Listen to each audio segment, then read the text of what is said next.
Olá, meu amigo, minha amiga, meu irmão, minha irmã, graça e paz de Jesus Cristo seja com todos vocês. Bem-vindos, bem-vindas ao canal Degustação Teológica. São degustações sobre vida cristã, igreja, Bíblia, teologia e tudo que envolve o cotidiano cristão, seja ele no âmbito religioso, secular, enfim, ok? Bom, antes de qualquer coisa, deixa eu dizer, eu sou o Davi Domenicali, sou o pastor da Igreja Batista Fraternidade aqui de Caieiras, São Paulo, e também tenho graduação em teologia.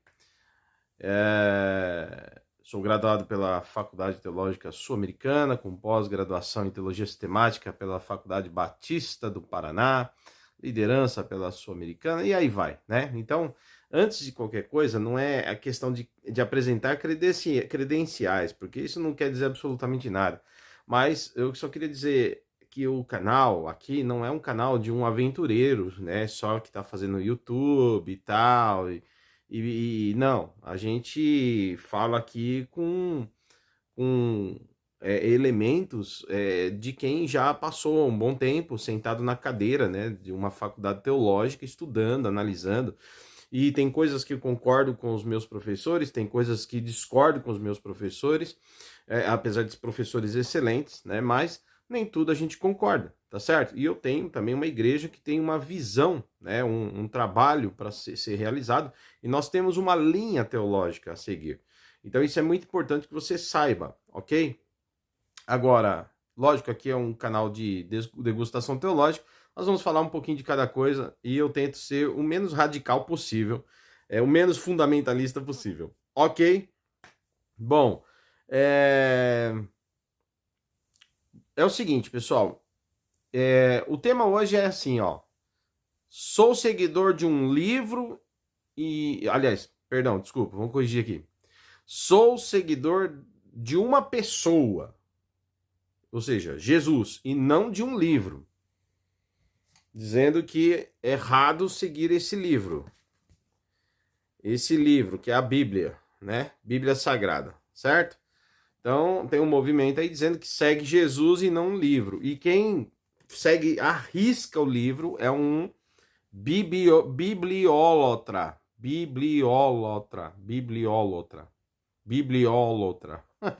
o nome estranho de falar até, mas que faz da Bíblia um ídolo. Até que ponto isso é verdade? Até que ponto isso é só uma falácia? Até que ponto e a partir de que se constrói isso? É sobre isso que eu quero falar. Mas eu quero te dizer o seguinte, pessoal. Você não. Você faz assim, ó. Você não deixa de assistir o vídeo completo, tá? Você não faz isso. Não faz isso com você mesmo. E porque tem um monte de gente que vem aqui no meu canal e faz até comentário e críticas, né? E tal, uns elogiam, outros criticam. Isso é normal. Mas eu só peço uma coisa, só faça isso depois que você assistiu o vídeo completo. Eu não costumo fazer vídeos curtos, tá? Eu espero que esse seja pelo menos até 1 hora de vídeo no máximo, tomara. Mas tem vídeos meus que chegarão a 1 hora e 40. Eu sei que é longo, tá? Eu sei que é longo. E eu até falo pro pessoal, se você não consegue assistir num dia só, assista metade, depois metade. Mas assista o vídeo completo. Porque se você não assistir completo, qual o critério que você tem para fazer uma crítica? Se você não viu o vídeo até o final, você nem sabe o que eu falei no fim, pô. Você não sabe qual a construção do meu pensamento até o fim. Você não sabe os argumentos que eu usei, que talvez tivesse muito sentido para o que eu estou falando. E você me julgou porque assistiu 15 minutos do vídeo, 20 minutos do vídeo. E meu vídeo é 1 hora e meia. E você assistiu lá os 30 minutos do vídeo e parou de ver. E julgou pelo que viu, sem concluir. E eu quero dizer que quem faz isso é um idiota. É isso mesmo, um idiota. Pessoas que comentam uma coisa sem ver, né, na sua amplitude, todo o assunto dito, é uma ação de um idiota, tá? Que fala as coisas sem ter, de fato, ciência daquilo que se está falando, tá? E além do que é um mau julgamento de alguém, né? De forma injusta. Eu sei isso porque em vídeos anteriores algumas pessoas comentaram, eu fiz uma crítica, né, a um pensamento teológico liberal, apresentei algumas pessoas, sim, nomes que trabalham com essa teologia liberal, nada contra as pessoas, mas suas ideias e o mal que elas fazem para a igreja cristã, né? Esse pessoal devia ficar só dentro da academia, porque vai para a igreja e traz um dano muito grande, sabe? Na fé, na vida espiritual das pessoas. Mas aí o que acontece? No meio do caminho do vídeo, eu fiz uma abordagem. Eu fiz uma abordagem falando sobre nem tudo na Bíblia é literal, de fato. E aí eu expliquei o porquê nem tudo é literal. Mostrei que parábolas nem tudo é literal. Coloquei lá que existem momentos que Jesus fala em hipérboles, né? São exageros, não é literal. Falei que a Bíblia tem símbolos, Gênesis é cheio de símbolos, Apocalipse é cheio de símbolos, as visões de Daniel têm simbologia, né? Não é literal. Eu falei que existem momentos, né, que é usado figuras de linguagem, sim, mas aí eu deixo claro também que existem muitas outras coisas que ali são literais, reais, e as pessoas estão também tentando fazer o que é literal virar, se transformar em alegoria, em metáfora. Aí não dá, amigão, aí não dá. Se o pessoal tá começando a ter um desprezo pela Bíblia, um desprezo pelas línguas originais, dizendo que isso é fazer teologia. Olha, eu digo que tem muita gente indo mais para psicanálise, para psicologia, sociologia da religião e até mesmo filosofia, porque pouco está restando para uma teologia bíblica, tá? Apesar de que hoje falou de Jesus, tudo é bíblico, e não é bem assim, amigão. Não é bem assim, ok? Então eu sugiro que você assista esses vídeos aí. Eu já vou começar a falar dessa situação aqui do pessoal que é seguidor de Jesus sem precisar seguir a Bíblia. Mas eu quero mostrar 2 vídeos aí que eu pus anteriormente. Eu gostaria que você assistisse, sabe?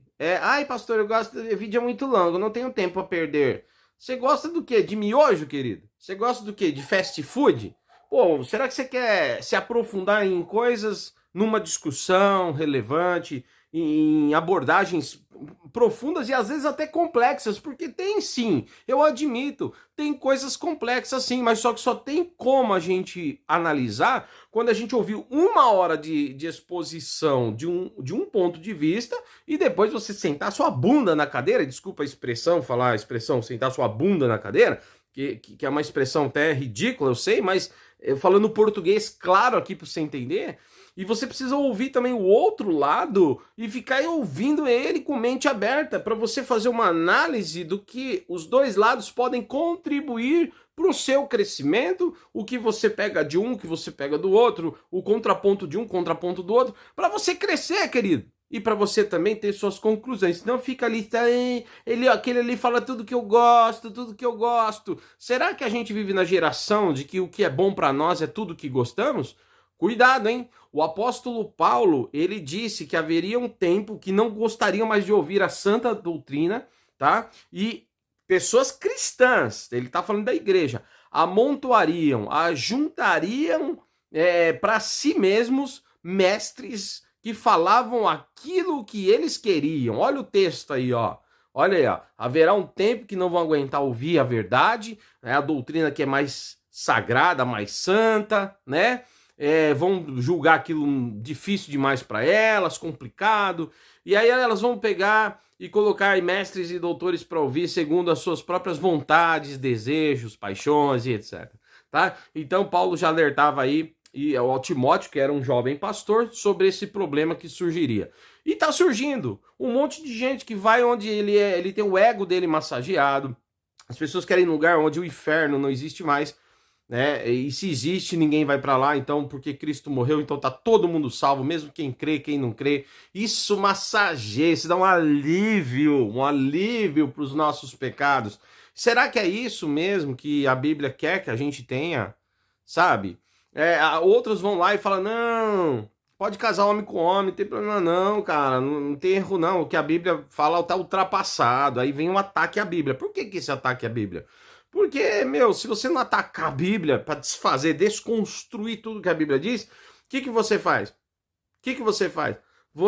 Se você não faz isso, você é obrigado a abandonar o seu pecado. Você é obrigado a encarar que aquilo é pecado. Então, como você não quer se sujeitar a uma vida mais de santidade, mais próxima do Senhor, você vai lá e diz que a Bíblia, ela tem muita coisa ultrapassada, que tem muita coisa que a gente é só cultural, não tem nada de doutrina, que as pessoas leem a Bíblia totalmente literal, e você vai construindo suas narrativas, né, como dizem por aí, construir suas narrativas, com coisas que algumas têm fundamentos, mas outras não, e há uma generalização, como se nada na Bíblia fosse mais literal. Eu faço uma crítica, inclusive, aos vídeos anteriores da teologia liberal, que lá atrás, desde lá do século 17 e 18, começou a questionar as escrituras, a analisar as escrituras filosoficamente, aos olhos da ciência, e começaram a criar uma situação de dúvida sobre as escrituras, tá?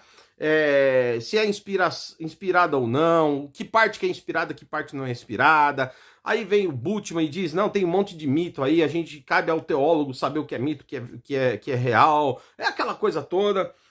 Enfim, eu já disse, existem coisas não literais na Bíblia, existem alegorias, metáforas, existem alegorias não, metáforas, existem figuras de linguagem, existem símbolos, existem parábolas, essas coisas têm que ser separadas. E existem questões também na Bíblia que são culturais e temporais, e regionais também. Então a gente sabe disso, a gente já sabe disso. O problema é quando eles vão para aquilo que é fundamento, os fundamentos da doutrina, e eles destroem, né? Por exemplo, não existe inferno, mas o Paulo, ou aliás, o próprio Cristo, Paulo não, o próprio Cristo vai dizer, e isso eu falei no vídeo passado, que tem um lugar lá chamado inferno, né? Aliás, não é nem inferno, inferno é uma construção, né? Mas existe um lugar de castigo,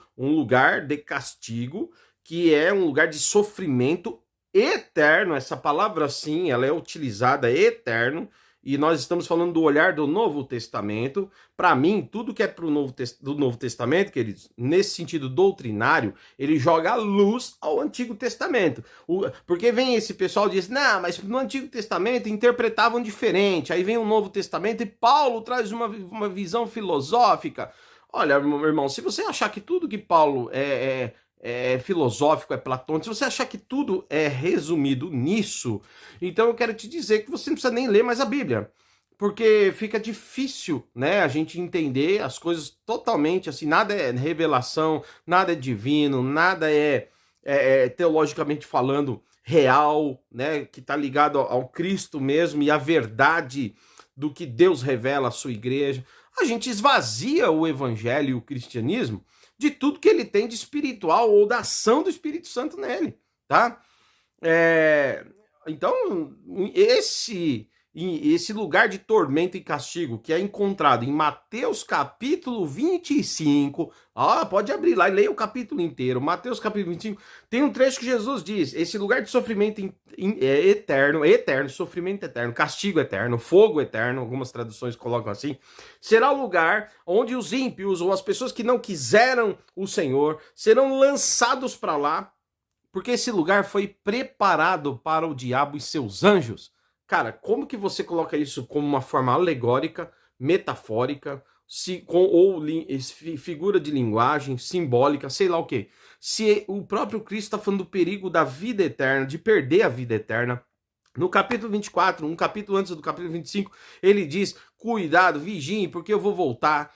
E aí ele dá sequência falando do perigo que é colocar sua alma em risco, e aí ele fala muito sobre eternidade. Tá entendendo? É uma sequência, capítulo 24 e 25. Para quem não despreza o texto bíblico, é um alerta para que você não perca a sua alma e você entenda que há um lugar, sim, de castigo eterno, de sofrimento eterno que é preparado para o diabo e seus anjos. Esse diabo é Satanás, os seus anjos são os demônios caídos que operam nesse mundo. Eles terão seu juízo, seu julgamento final lá, ou melhor, eles já estão condenados, né? Eles nem terão juízo, mas serão lançados para lá, e todo aquele que for julgado, ser humano, que chegar naquele dia do Senhor, né, for julgado, condenado, será lançado para lá para ficar eternamente no sofrimento onde o diabo e seus anjos estão. Cara, será que dá para entender isso? Quando as pessoas não entendem que isso é um dos fundamentos da fé, você tira elementos importantes do cristianismo, que é vida eterna e condenação eterna. Ora, Cristo veio ao mundo para que todo aquele que nele crê, não é para todo seja salvo, é para todo que nele crê. João 3,16. Escola Bíblica Dominical. Não precisa nem para faculdade para saber disso. Ai, seu fundamentalista. Agora, você olhar a Bíblia e ter nela textos que você entende como verdade absoluta e real, é ser fundamentalista? Saia da teologia, pô. Vai fazer sociologia, vai fazer filosofia, ciências da religião, o que você quiser, mas deixa a teologia em paz, a teologia cristã. E tá assim de gente, por quê? Porque eles têm medo, queridos, que o inferno seja real e eles vão para lá. Eles não querem largar sua vida de pecado, eles querem aceitar tudo que não presta dessa vida e vão adaptando isso nas escrituras, segundo a sua interpretação teológica modernista e mundana. É isso mesmo. Tô bravo, né? Mas é isso aí, galera. E eu nem comecei a falar do tema ainda. Espero que você tenha aí paciência para ficar e entender. Porque você vai começar a ouvir uma par de gente dizendo: eu sigo Jesus, eu sigo uma pessoa, eu não sigo um livro. Eu não sou um bibliólotra. É uma palavra tão nova que a gente chega a dizer, tem dificuldade de falar. Disseram que os cristãos que creem na Bíblia assim são criaram uma bibliolatria, né? Eles fizeram da Bíblia um ídolo. Eu nunca vi ninguém adorar a Bíblia, eu nunca vi ninguém se curvar diante da Bíblia, eu nunca vi ninguém pôr a Bíblia num pedestal, sabe, num altar e falar: ó, Bíblia, te adoramos. Eu nunca vi, irmãos, eu nunca vi alguém dizer que a Bíblia é Deus. E se alguém falar Bíblia é Deus, tá errado. A Bíblia pode até ser a palavra de Deus porque contém nela as revelações de Deus para nós, mas a Bíblia não é Deus, ela é um livro. Deixa isso claro, ela é um livro, mas é o livro que tem a revelação de Deus como palavra de Deus para nossas vidas. E sendo assim, quem não a segue, não segue o que Deus ensinou. E eu vou entrar nesse assunto agora. Peço que você se inscreve no canal. Peço que você se inscreve no canal. Que você curte, por favor, esse vídeo. E que você compartilhe com amigos, com pessoas, com hereges, com um monte de gente. E quem não herege também, que você compartilhe para ele saber defender a fé dele. Eu estou fazendo uma série de vídeos meio que de forma apologética, né? Que é a defesa da fé tradicional conservadora ortodoxa. Ok? Bom, pessoal, sei que existem radicalismos, fundamentalismos, existe, tá? Mas não é o nosso caso aqui. Mas nós sabemos que nós também não somos liberais, não, querido. Liberal é que eu não sou, pode ter certeza. Teólogo liberal eu não sou e jamais serei, muito menos teólogo liberal progressista, tá? Mas não acho legal chamar todo mundo que crê em trechos da Bíblia ali que são literais, como literal mesmo, chamá-los de fundamentalista. Isso é, no mínimo, uma narrativa construída dessa teologia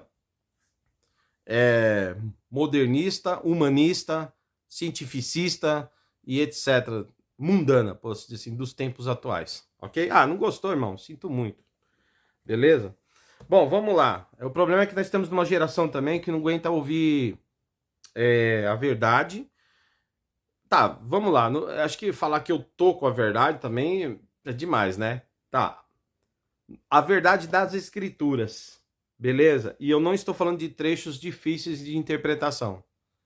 Tem trechos difíceis de interpretar. Então não é nesses textos que eu vou discutir. Cara, eu jamais vou chegar numa pessoa que tem um texto super difícil, uma interpretação super difícil de um contexto, complexa, que às vezes abre para 2, 3 ou mais interpretações. É óbvio que eu não vou chegar na pessoa e falar assim: não, meu, é assim. Não vou. Eu falo: não, eu acho assim. Esse trecho das escrituras, mas pode ser assim, porque existem nas escrituras trechos complexos, sim. Agora, existem coisas que são fundamentos, cara, fundamentos. E para mim, e para todo cristão histórico de hoje até 2000 anos atrás, esses fundamentos não podem ser movidos, porque eles são fundamentos que dão base e sustentação para a fé cristã na sua essência. Ok? E é isso que eu defendo aqui nessa minha ortodoxia histórica conservadora, ok? mas não radical, cara, não fundamentalista. Beleza? Bom, ou vocês acham que eu não leio livros de teólogos progressistas? Claro que leio, tá? E eu retenho muita coisa boa de lá. Eu tenho críticas à religião, eu tenho críticas até mesmo à igreja evangélica, eu tenho várias, ao catolicismo, mas eu sei separar o que são minhas críticas com a religião, eu sei também dizer o que é fundamento na escritura e o que é secundário, tá? Mas tem o que é primário, o que é fundamental. E essas coisas, amigão, na teologia cristã bíblica, não vou abrir mão, eu sinto muito. Ok? Porque a Bíblia Sagrada, ela tem um valor, querido. Estão diminuindo a Bíblia a coisa nenhuma. Que negócio é esse? Falta de respeito, cara. Falta de respeito. Bom, vamos lá. Já foi 20 minutos. Já foi 20 minutos do meu vídeo. Espero que você não seja o cara miojo, ou a mulher miojo, ou fast food, que não aguenta ver um vídeo até o fim. Tomara, né? Enfim. Mas aí eu peço de novo, se não assistir até o fim, por favor, nem comenta aqui. Nem comenta aqui. Tá bom? Nem para elogiar, nem para criticar. Porque você me elogia, de repente mais para frente eu falo uma bobagem, uma abobrinha no meu vídeo, você me elogiou à toa. Se você assistiu metade. Se você vai me criticar, você me critica, mas mais adiante eu digo algo que é fundamental para o seu entendimento. Aí você criticou sem ser honesto. Mau caráter, né? Bom, vamos lá, pessoal. Mais curte, compartilha, tá? E se inscreve no canal. Vou começar falando logo. É o seguinte, os vídeos que eu fiz anteriormente são esses daí, tá? Ó, deixar claro aí. Procura no meu canal. Crítica à Teologia Liberal, tá? Combatendo as heresias da teologia liberal. Tá bom? As heresias da teologia liberal. Tá aí. E tem outro que eu falo sim, eu aponto o pastor Kivitz. Nada contra a pessoa do Kivitz. Tá? Deixando bem claro aqui, queridos. Nada contra. Pelo contrário, eu tenho uma admiração dele como enquanto pregador, prega bem, enquanto pastor, tá? A imagem que ele passa da igreja é boa. Eu tenho elogios a tecer. Ele se preocupa com projetos sociais e tem um evangelho na sua expressão, na sua forma de se apresentar, digamos assim, bem razoável, tá? Mas quando ele vai demais, irmãos, naquilo que é fundamento e começa meio que balangar ali, balançar, assim, aí é onde gera a minha crítica. E a gente não pode deixar isso acontecer. Esse irmão, esse pastor, ele é um pastor de referência, tá? Antes e hoje. E é convidado, sempre tá em vários podcasts, TV aberta, dá entrevista para programas de TV e tal. Então, assim, peraí. Então, se ele tá tão público e seus vídeos tão públicos, e ele está na PUC, no Labo, né? Acho que é Labo, se eu não me engano. Participou lá e tem no YouTube lá. E a gente é acadêmico, a gente acompanha. Quem está estudando teologia são seminaristas, acompanham. Não somente ele, mas os mais ortodoxos também, tá? Então a gente tá vendo onde o irmão tá passando, a notoriedade que tá tendo. Cara, então, como isso é muito público, cabe a mim como pastor, e publicamente também, nesse canal que eu tenho, ainda que simples, aqueles que eu posso alcançar, alertar sim, dessas doideiras que a gente tem ouvido, inclusive, infelizmente, algumas delas, pelo Kivitz, tá? E aí não é discutir a pessoa do pastor. Fique claro, mas por conta do alcance que ele tem, da voz que ele tem, inclusive no nosso meio, irmãos da minha igreja ouvem, cabe a nós, ok? Nos posicionarmos publicamente também e apontar algumas coisas que não são bacanas, não por conta de quem as prega, não é o Ed o problema, a mensagem e o poder que ela tem tido na mente de muita gente. É isso, falou? Bom, vamos lá. Eu já quero começar dizendo o seguinte, a pessoa chega assim e fala,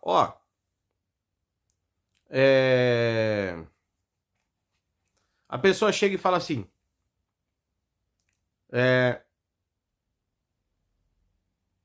eu sigo Jesus, eu não sigo um livro.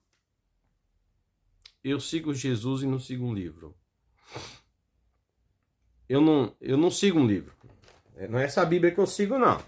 A Bíblia aponta para Jesus só aponta. Aí já é uma contradição. Nessa fala já é uma abobrinha aí, porque se esse livro aqui aponta para Jesus, ora, então eu tenho que seguir esse livro, né, de certa forma, tá? Levando em conta, abra tua mente, levando em conta que o Novo Testamento joga luz para interpretar o Antigo Testamento. Logo, tem um monte de prática do Antigo Testamento que não vai ser levada para o Novo Testamento. Tá? Segundo, levar em consideração que é costume, que é doutrina. Doutrina não muda, costume muda. Ah, a mulher não pode falar na igreja. Que fale em casa consultando o seu marido, aprenda com ele. Paulo ensinou isso. Mas Paulo, ali nas entrelinhas, já mostra que isso era um costume. Não era algo. Seria algo vergonhoso para o marido. É um contexto, querido. Tá?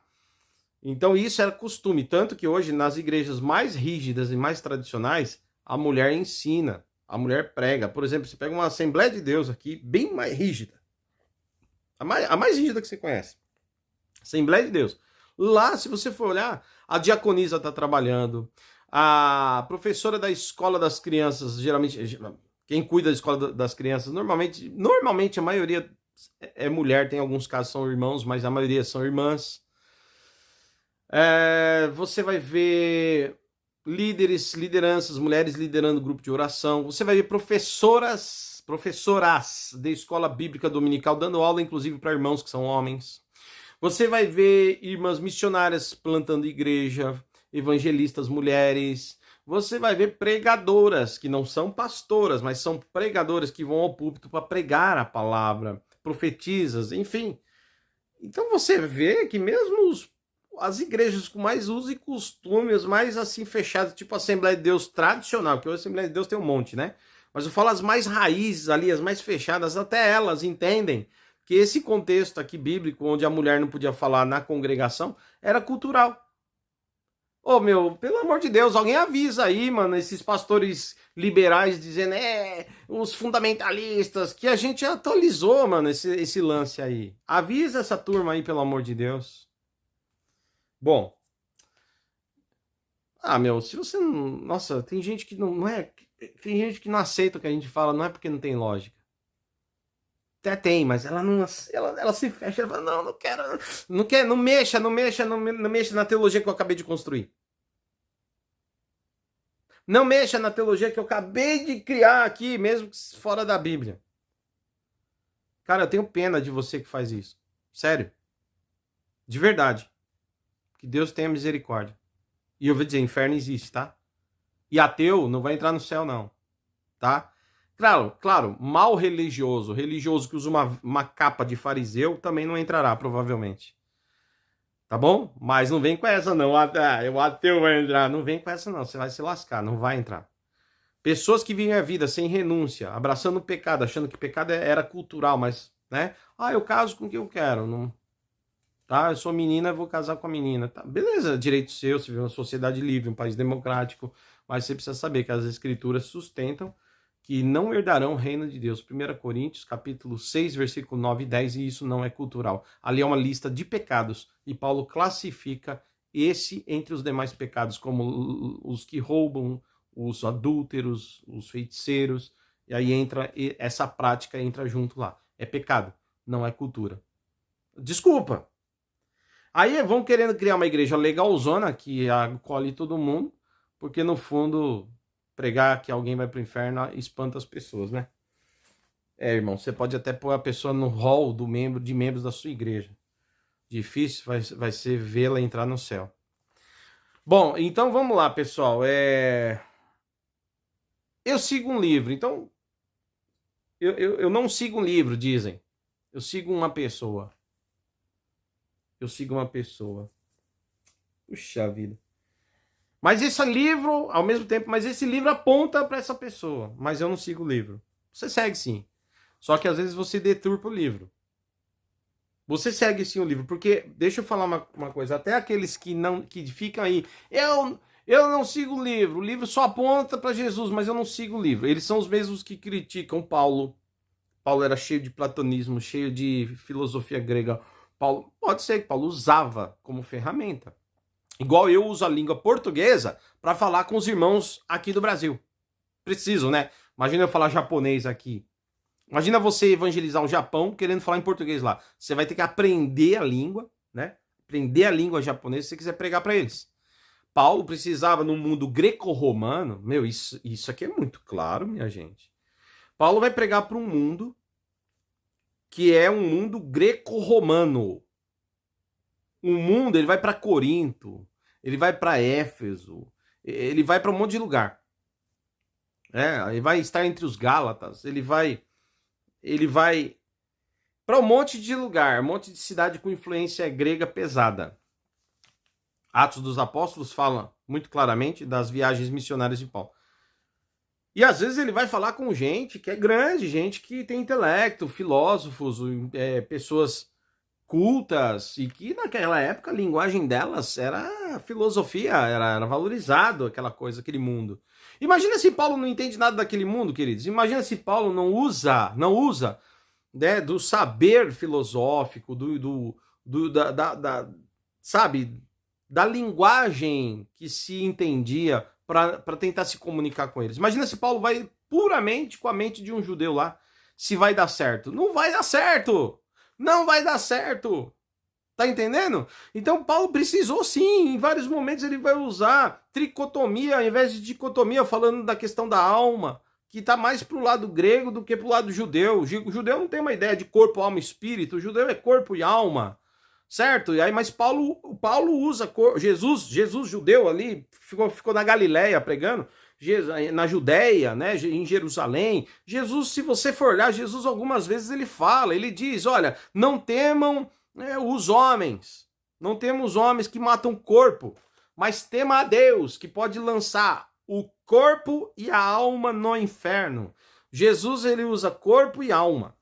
Assim como o Gênesis diz que Deus criou o ser humano, corpo e alma, tá? Mas Paulo já usa o termo corpo, alma e espírito. Por que você acha? Por que você acha que ele faz isso? Porque ele está indo para um mundo de maiores complexidades, queridos. De um mundo onde a filosofia grega está ali rodando, sendo falada.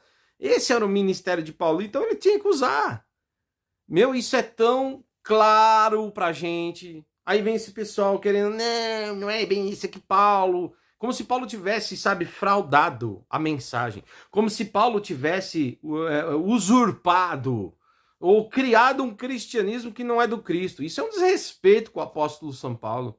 A igreja hoje tem a doutrina, tem a fé por conta das cartas de Paulo, que, pelo menos o que diz a tradição e o que nós entendemos, pelo menos metade do Novo Testamento é atribuído a Paulo, a autoria dele. Essas cartas. Ou tô errado? Né? Então é óbvio que você vai encontrar coisas da filosofia grega em Paulo. Ele precisava, era um meio de comunicar-se. Ah, dá licença, pô. Aí depois fala que a gente é fundamentalista, cara. Não é uma coisa absurda um negócio desse, gente? Pelo amor de Deus. Bom, vamos lá. Então, o pessoal, eles dizem que só seguem Jesus, mas não um livro, mas ao mesmo tempo dizem que apontam um livro. E aí eu quero dizer, vocês precisam do livro até para fazer a teologia de vocês. Eu não vi nenhum teólogo liberal até hoje que não use um texto bíblico, ainda que para distorcê-lo.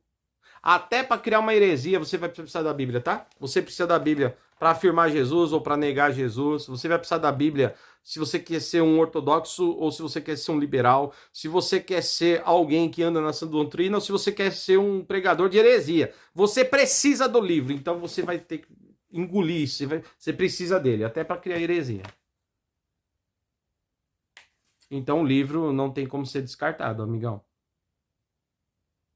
Até se você criar uma outra teologia, uma nova teologia, além da tradicional, que dá uma outra visão para o cristianismo atual e crie novos conceitos ou faça uma releitura dos textos, ainda assim será o livro.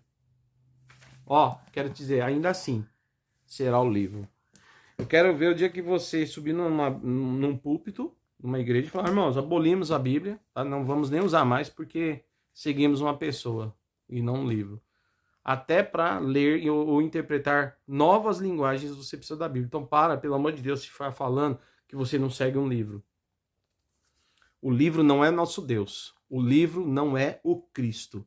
O livro não é um livro, mas é um livro sagrado, porque nele contém sim a revelação de Deus e os ensinos de Cristo para nós. Logo, esse livro contém a verdade revelada através da escrita, que foi sim recebida primeiramente, né, pela tradição oral e depois registrada nas palavras. Portanto, ler é a mesma coisa que ouvir oralmente para nós. É o que nós recebemos e assim foi guardado até os dias de hoje. E dificilmente seria voltar lá atrás para ressuscitar mortos para ouvi-los, né, pessoal? Então, o que você precisa para ouvi-los é através das suas cartas. Você não tem como ouvir quem as escreveu, você tem como entender apenas o que escreveram. E não dá para ouvir suas vozes mais, porque estão mortos há 2000 anos atrás, quase isso. E o que sobrou, então, são as cartas que eles escreveram. E através dessas cartas vocês os ouvem. Não tem jeito. Desculpa aí, meu. Eu tô falando até meio bravo. Você deve estar assistindo o vídeo assustado. Mas tem que ser assim, meu, para ver se a gente chacoalha e dá um choque em quem tá assistindo. Vê até o fim, tá? Vê se você aguenta aí, meu. Vai que a sua teologia tá errada. Vai que o que eu vou falar aqui tem tanta lógica que dá uma luz em você e você percebe que você estava indo pro buraco e não percebia. Não é? Bom, então você vai precisar do livro, cara, de qualquer jeito. Então vem com essa coisinha ali, né? A diferença tá como você lê, como você não lê. Como você interpreta ou não. Tá? É essa a diferença. Por isso que alguns terão uma leitura liberal e outros terão uma leitura ortodoxa conservadora. Fechou? Mas todos precisam do livro para fazer sua teologia. Para construir, explicar uma teologia, você vai precisar dos textos do livro. Bom, então todos precisamos do livro. Ficou fechado isso.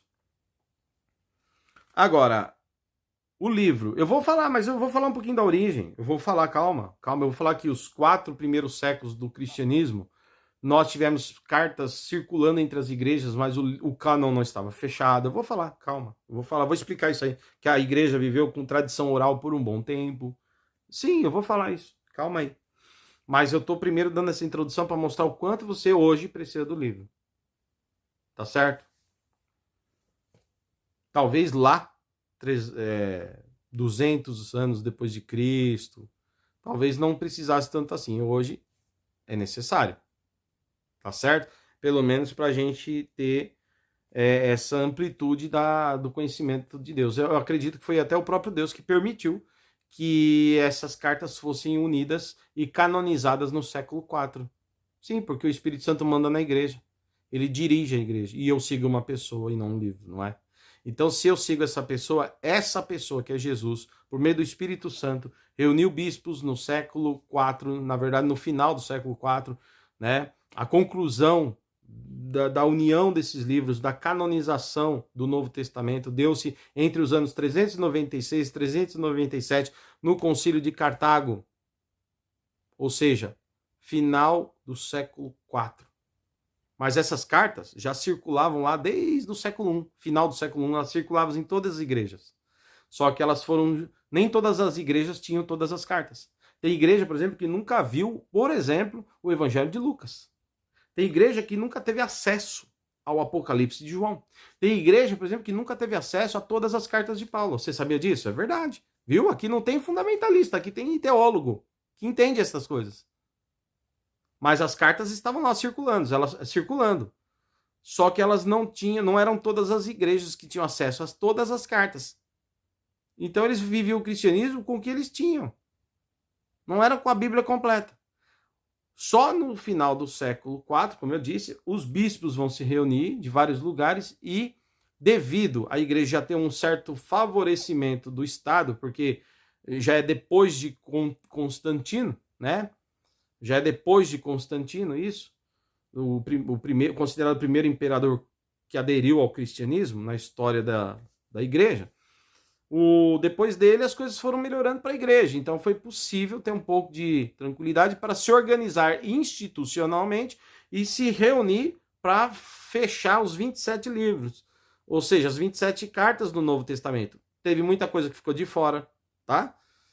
Porque não foi considerado canônico, inspirado, tinham divergências muito grandes entre aquelas cartas, e aí conseguiram então fechar essas 27, que é aquilo que foi canonizado. E eu acredito sim, por mais controvérsias que tiveram, debates, foram 10 anos mais ou menos, começou essa discussão do cânon das escrituras, oficialmente, começou mais ou menos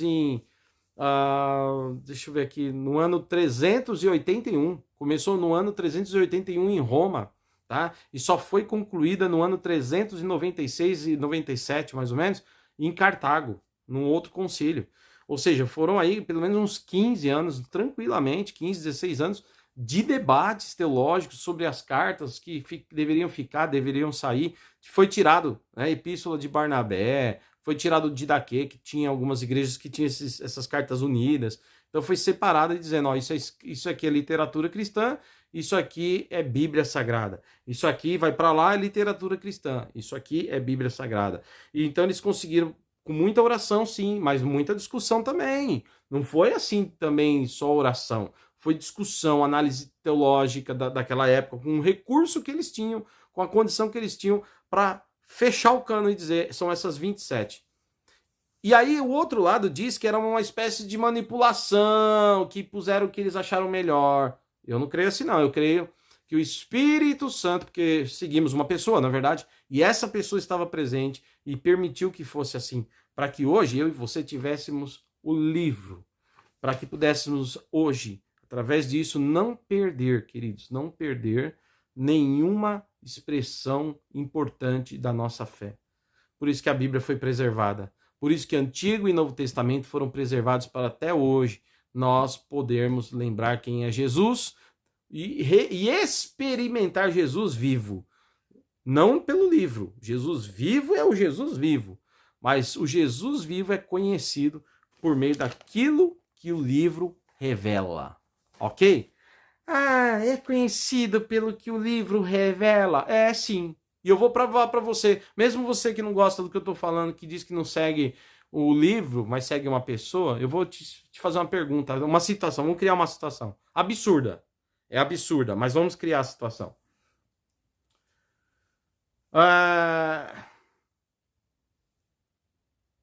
Eu apareço amanhã no meio de vocês e falo assim, pessoal, eu tive uma experiência com Jesus, porque eu sigo só o Jesus, eu não sigo o livro.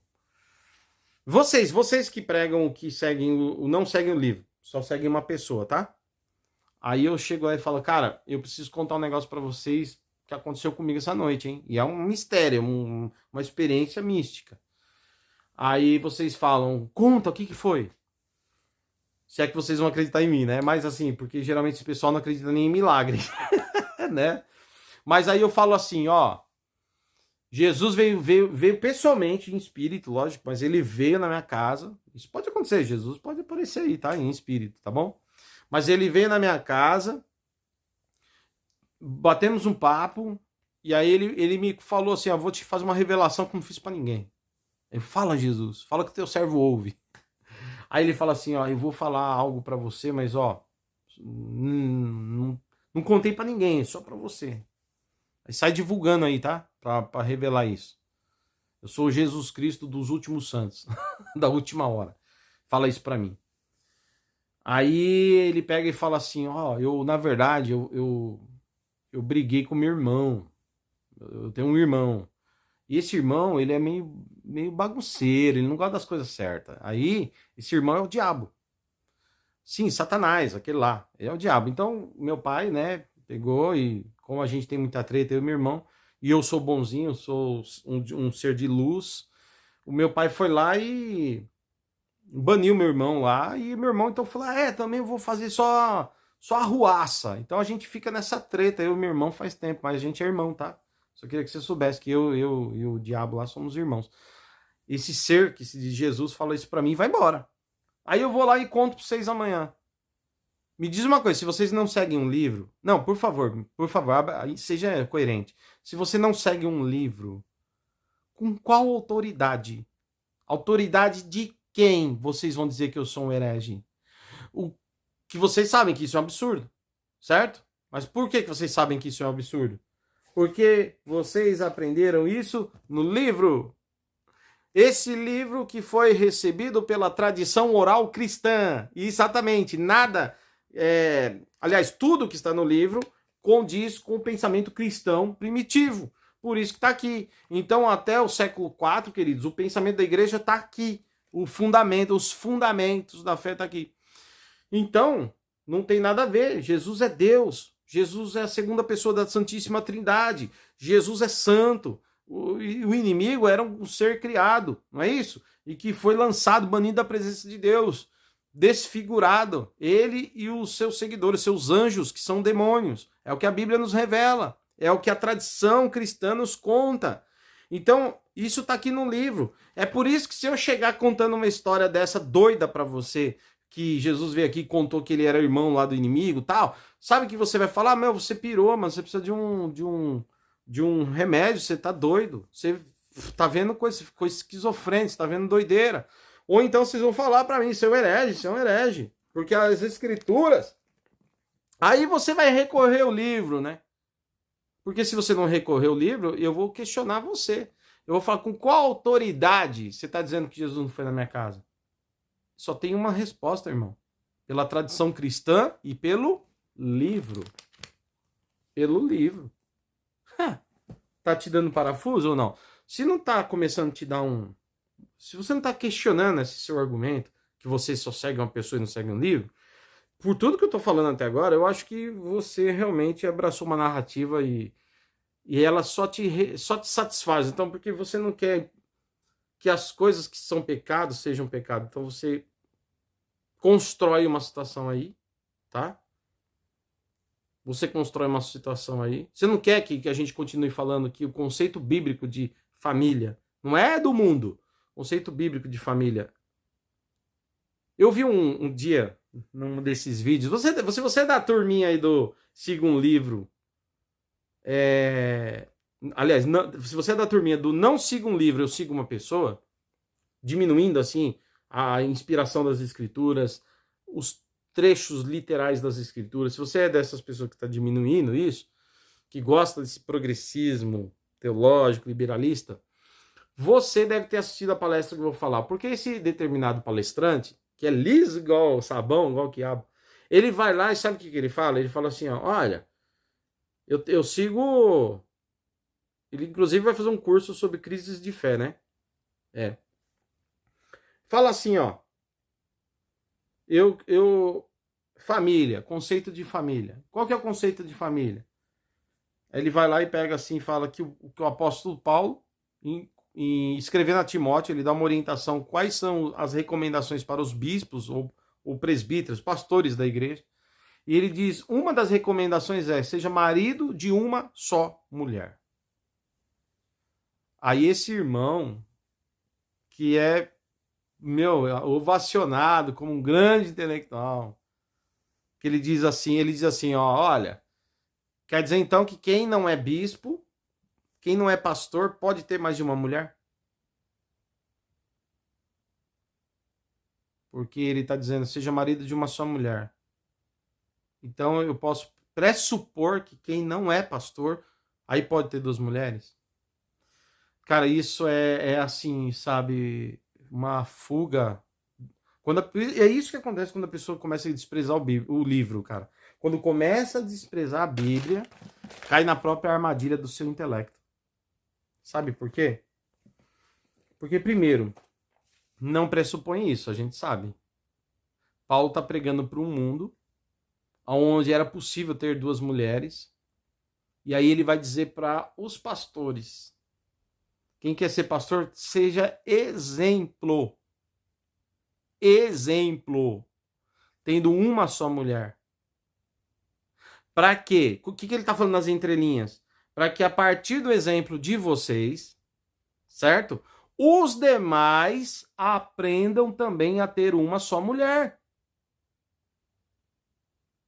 E por que isso, queridos? Isso é uma informação importante que precisa de apoio de outras partes das escrituras? Sim, por isso que você não pode pegar um texto isolado para fazer uma doutrina ou uma crítica. Bases da hermenêutica sagrada, da hermenêutica bíblica. Por exemplo, você precisa ter apoio para sustentar esse texto de Paulo. Aí você pode ir em Hebreus. Em Hebreus tem um ensinamento, olha aí, ó. Observem o que os seus pastores vos ensinaram e imitem a fé dos tais, o modo de vida deles. Tá vendo? Viu? Por isso que Paulo está dizendo, os pastores serão aqueles que dão exemplo para os fiéis, eles vão seguir o modo de vida deles. Não é que ele está pressupondo que quem não é pastor pode casar com 2, 3, só quem é pastor. Isso aí é a cabeça desse irmão aí que vai fazer um curso de crises da minha fé. E leva um monte de gente que não quer se... Porque, lógico, né? Como não segue um livro, né? Fala o que quer, né? Quem não segue um livro fala o que quer. Mas se seguisse o livro, ia perceber que na tradição cristã, os textos de vários versículos bíblicos, eles se conectam naquilo que é fundamental. Eu deixo muito claro. Não vem com um textinho secundário aqui, querer, eu vou pegar esse pastor tipo a armadilha de fariseu e a armadilha de saduceu para pegar Jesus, que não vai dar. Porque se vir com esses textinhos aí, fora de contexto, ou esses textinhos complexos, aí não tem resposta. Por exemplo, segundo aqui diz que Jesus volta antes da tribulação, mas esse texto aqui dá a entender que ele volta depois da tribulação. Como que é? Aí é secundário, querido. O fundamental é que ele volta. Eu não vou discutir coisa secundária. Se eu achar que Jesus vem antes da tribulação, faz diferença na minha vida? Não faz. Se eu achar que ele vem depois da tribulação, isso vai fazer alguma diferença no meu cristianismo? Não vai. Então é secundário. O que não faz diferença no meu cristianismo e não abala os fundamentos da minha fé, não deve nem ser perdido tempo discutindo. Eu já falei isso em outros vídeos. Ok? Agora, textos fundamentais que fecham as portas para o pecado, isso é importante você ter em mente, que são fundamentos. Porque o pecado é afronta a Deus, ofende a Deus, e muitos se perderão e se afastarão de Deus por conta dos seus próprios pecados, sem arrependimento. Então, só alguém muito longe das escrituras pensaria que Paulo estava pressupondo, ou alguém poderia entender que ele estava querendo dizer isso. Mas ele não estava querendo dizer isso, ele estava dizendo que o bispo seja exemplo dos demais. Quem quer ser bispo seja marido de uma só mulher, para que os demais aprendam e sigam. Será que está ficando claro? Aí vem Hebreus e diz, imitai a fé dos tais, seu modo de vida. Obedecei os vossos pastores. Olha aí o texto. Obedecei os vossos pastores. Imitai a fé deles. Depois tem ainda o apóstolo Pedro dizendo, olha a carta de Pedro aí, o que ele diz? Aos presbíteros, sejam exemplo do rebanho. Não donos deles, mas exemplo. Veja, então pastores dão exemplo. Por isso que Paulo está falando. Vocês vão dar exemplo para a igreja, seguir vocês. Seja marido de uma só mulher. Será que tá difícil de entender isso aí? O cara que é mestrado, pós-doutorado, sei lá, doutorado, ou sei lá, é difícil? Isso que dá não seguir o livro, irmão. Aí, tudo fecha em Jesus. Quando você vai para Jesus, por mais que lá no Antigo Testamento, homens tiveram mais de uma mulher, como, por exemplo, nos costumes das épocas, de várias épocas, se permitiu ter mais... Até hoje, no Oriente Médio, tem alguns lugares que pode ter mais de uma mulher, não é? Dentro da lei deles lá, com os critérios, né? Mas isso aí não é igreja, isso aí é cultura de homens. Porque Jesus não aprova isso. Certo? Jesus, ele vai dizer no seu evangelho que lá no início não era assim. Ele vai dizer, no início Deus fez o homem e mulher e os uniu. Ó. Olha os textos que Jesus fala aí. Tá certo? E isso, Jesus estava confirmando o quê? Ele estava confirmando o início da onde? Descrito aonde? Descrito no livro de Gênesis. Ok? Descrito no livro de Gênesis. Que no princípio Deus fez o homem e a mulher. e os uniu. Então é o casal. Deixará o homem a casa do seu pai e da sua mãe, e se unirá à sua mulher, não às suas mulheres, à sua mulher, e ambos serão uma só carne. Tá? Então era isso que Paulo estava querendo dizer. Os fundamentos de Paulo são bíblicos, apoiado por Jesus, que ratifica tudo aquilo que é válido para nós. E sem o livro, você não saberia disso. Nem para aceitar, nem para rejeitar. Você precisa do livro. Tá? Pô, não é brincadeira não, hein? Esses fundamentalistas, não é verdade? Acabam com vocês quando vai pro livro. Por isso vocês não querem o livro, né? Ele destrói as teologias sem base, sem fundamentos. Se você é chamado de fundamentalista, é porque defende os fundamentos da fé. Se for por esse motivo, eu gosto de ser chamado de... Então pode me chamar à vontade de fundamentalista, viu? Se ser chamado de ortodoxo conservador for preservar essas doutrinas bíblicas tão importantes para nós, 2000 anos de história cristã, sim, prefiro ficar com elas. Obrigado. Estou falando de fundamentos, tá? Já falei, não de coisas secundárias. Porque o pessoal é muito ligeirinho. Eles vêm com questões secundárias que para nós tanto faz, tanto fez. E vêm achar que a gente discute essas besteiras. A gente tá nem aí com essas bobagens secundárias, querido. Vamos discutir sobre dízimo. Eu vou perder tempo, nada. Eu tenho até um vídeo de dízimo aqui, ó. Eu até falo, você faz lá na sua igreja lá. Eu vou perder tempo, dízimo não expulsa demônio, dízimo não converte, dízimo não salva, dízimo não é nada que é fundamental na vida. Eu não vou nem perder meu tempo. É secundário. Mas as doutrinas que podem te levar para o céu ou te afastar dele, cara, eu te trazer uma comunhão real com Cristo ou afastar dela, e isso eu vou discutir sim, vou defender o que é correto. Ok? Segundo a minha própria interpretação, segundo a minha própria filosofia, segundo a própria imaginação, claro que não. Segundo o que eu aprendi no livro, tá? Não adoro o livro, adoro a Jesus. Adoro só a Deus. Eu adoro Pai, Filho e Espírito Santo. Sabe por quê? Porque eu aprendi isso no livro. Beleza? O livro me aponta para quem eu devo adorar. Eu não adoro o livro, logo, não sou um bibliólatra. Mas tem alguns idiotológra, idólatra, sei lá, que criaram uma idolatria das suas próprias idiotices. Bom, vamos pegar mais um argumento aqui? Vamos lá?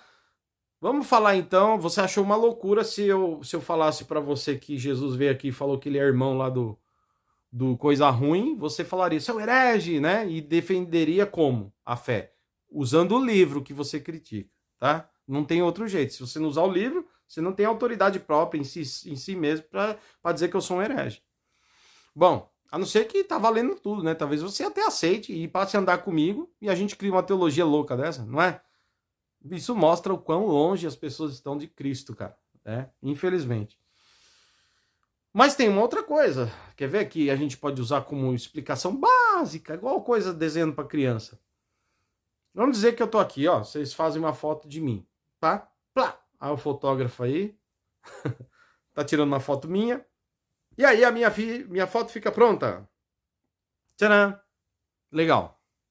Minha foto fica prontinha. Clique. Bom, dá para perceber que esse aí sou eu mesmo, né? Olha aí. Você diria que não é eu? Sim, você não diria que não é eu. Você sabe que é eu.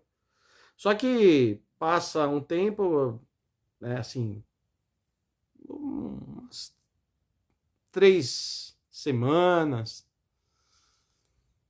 Eu vou viajar. Daqui umas 3 semanas eu vou viajar, vou pegar o avião, vou palestrar no outro estado. Aí quando chega no outro estado, aqui no Brasil, as pessoas me conhecem pelo nome, mas não sabem como eu sou. Nunca me viram. Todo mundo fala de mim, tem histórias sobre mim, oralmente. Ô, pastor David é uma bênção, cara. Pastor Davi Dominical é top, é bênção, né? Não é tudo isso, mas o pessoal tá falando, né? E aí isso circula, é legal. Só que você não conseguiu uma foto minha para saber como eu sou. Você ouviu falar quem eu sou, mas não sabe exatamente ali com clareza, né? Aí, a minha fisionomia, a minha imagem, Aí, finalmente, alguém pega essa foto que tirou e envia para essa pessoa. Ó, tá a foto dele aí para você reconhecer ele, tá? A pessoa recebe a foto, essa que foi tirada, e ela recebe lá no WhatsApp dela, e ela vai me encontrar no aeroporto. Quando eu tô descendo lá, ela olha a foto, cara crachá, lembra desse programa? Cara crachá. Aí ela olha e fala assim, meu, é ali, ó, Pastor David. A foto igualzinha, é ele mesmo. E ele, então, me identificou olhando a foto que aponta para mim. Ele olhou a foto e pela foto ele soube me reconhecer. E se passar 100 anos, depois que eu morri, 100 anos para frente, e vamos supor que eu escreva livros e fique famoso, um teólogo famoso do século XXI, do início do século XXI, o nome dele era Davi Domenicali. A única forma de 100 anos depois as pessoas saberem como eu era nesse período é olhando a minha foto que vai ser guardada para a posteridade, para o futuro. E ao olhar minha foto, saberão quem eu sou. É assim que eu reconheço Rudolf Bultmann, é assim que eu reconheço Karl Barth, é assim que eu reconheço Lewis e tantos outros, por meio das fotos que guardaram deles. Se tivessem acabado com todas as fotografias, nós poderíamos até saber alguma coisa sobre Lewis, mas não saberíamos como é sua face, sua expressão, tal. Claro que eu estou dando um exemplo aqui, bem simples, para você entender o seguinte. A foto sou eu, essa fotografia aí do lado, ó. Sou eu, assim, em essência. Não, é uma imagem minha. É uma fotografia minha, não sou eu. Mas, para saber como eu sou, vocês precisam olhar para essa foto aí. Aonde eu não estou, mandam minha foto. Pela minha foto, vocês sabem quem sou eu. Apesar de a foto não ser eu, mas aponta exatamente como eu sou. A Bíblia não é Jesus. A Bíblia não é Deus. Mas olhando para a Bíblia, lendo, você sabe quem é Jesus. Você sabe quem é Deus. Assim como você olha para uma foto e reconhece uma pessoa através dela.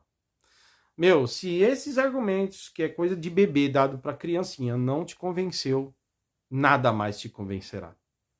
Nada mais te convencerá. Mas eu vou tentar um pouco mais, que eu sou teimoso, então eu vou usar textos bíblicos. Vamos para o texto. Mas aí vocês não gostam muito de usar a Bíblia, né? Mas eu vou usar assim mesmo. Vamos lá. Vamos lá. Eu tenho aqui na minha mão. Eu fiz até algumas anotações aqui para não esquecer. Então eu vou ler algumas coisas que eu marquei aqui para não esquecer de falar. Tá? Vamos lá. Primeira coisa que eu quero colocar aqui. Assista o vídeo até o fim, hein? Não critica sem assistir até o fim, não. Pelo amor de Deus. Bom. Vamos lá.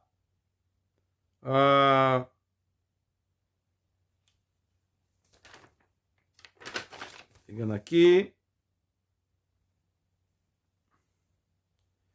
Vamos ver que o Antigo Testamento, queridos, no tempo de Jesus já estava completo.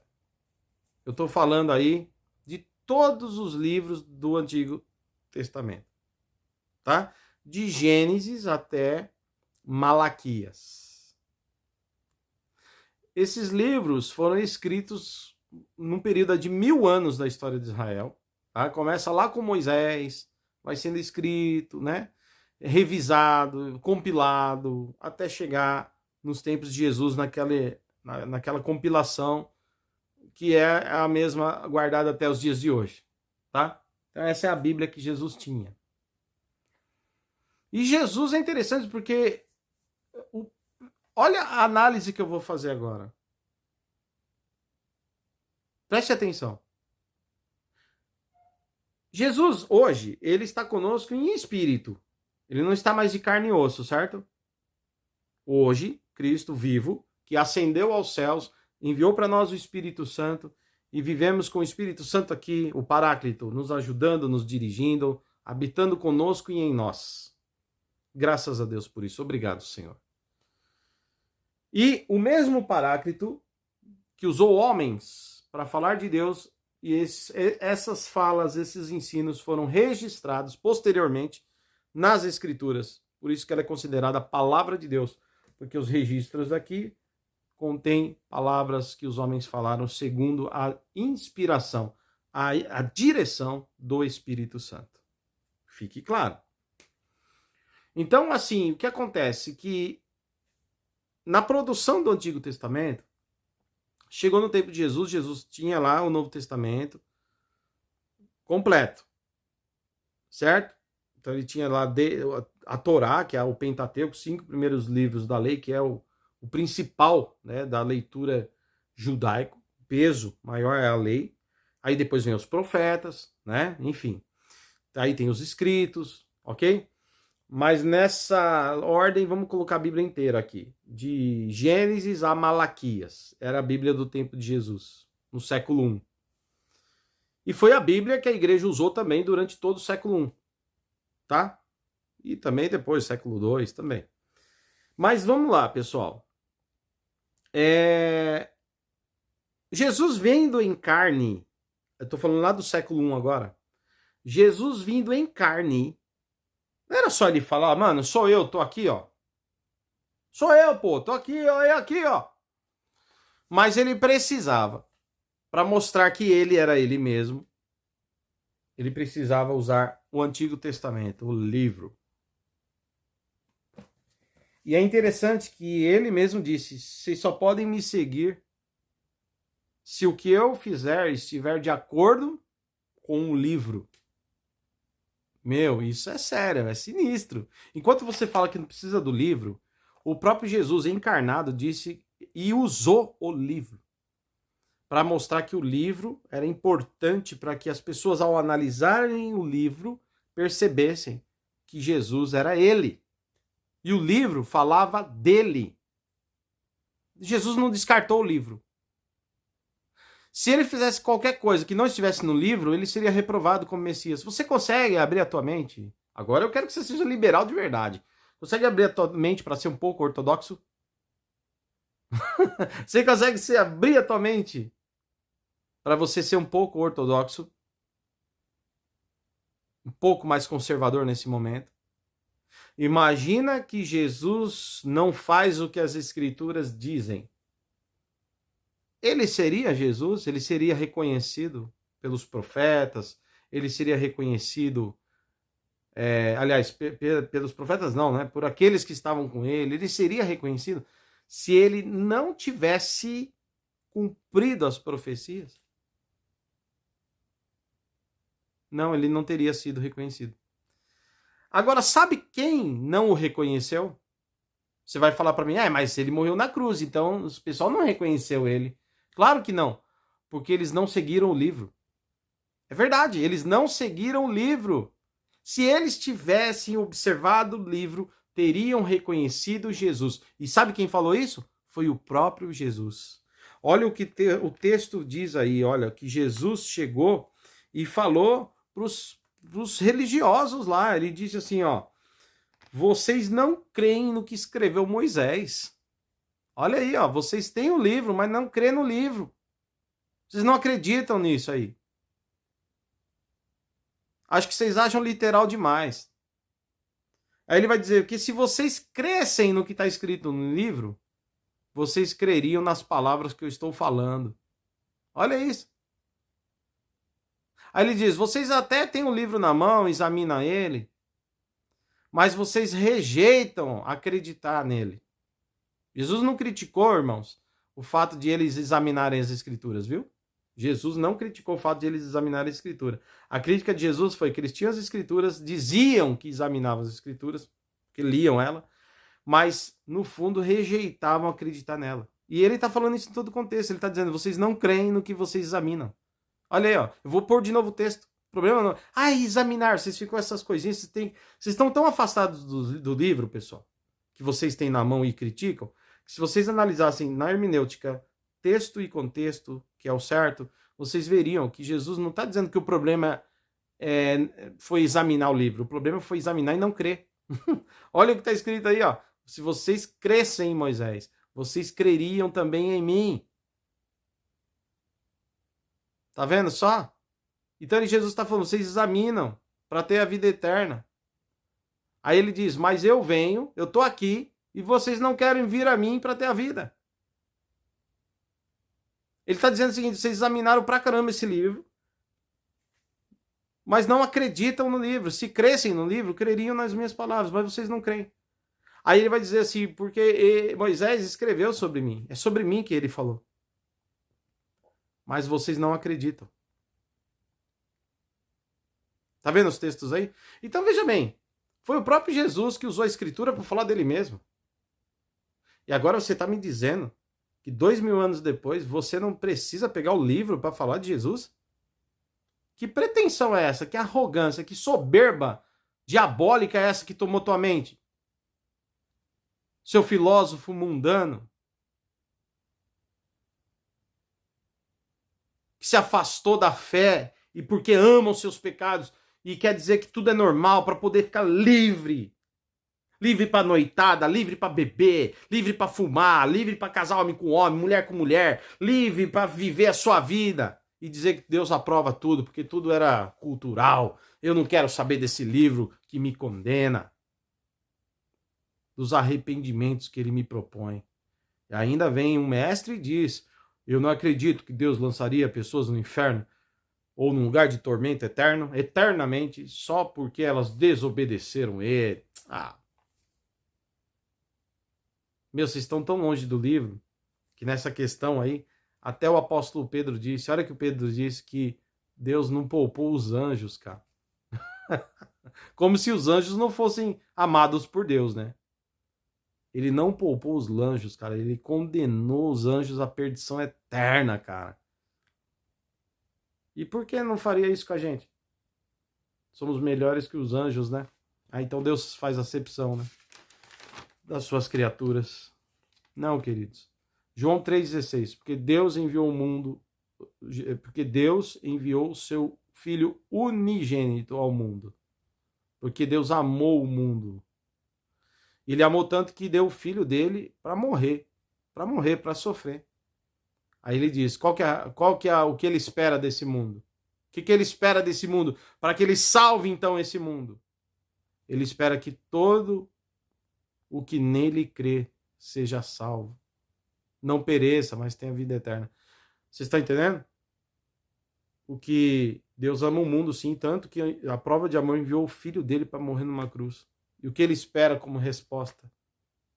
Que esse mundo não vire as costas para o amor de Deus e diga, eu creio em Jesus, se arrependa dos seus pecados, volte-se para a cruz. E siga Jesus. Ok? Porque senão vai ser condenado, sim senhor, sim senhora. E nos outros vídeos que eu sugeri, eu falo destas coisas com mais propriedade. Mas então vem Jesus e ele mesmo usou o livro para afirmar dele. Ele mesmo falou, não, ó, se vocês crescem no Moisés, vocês até examinam, mas não crê. É igual os liberais hoje, lê a Bíblia, mas não crê.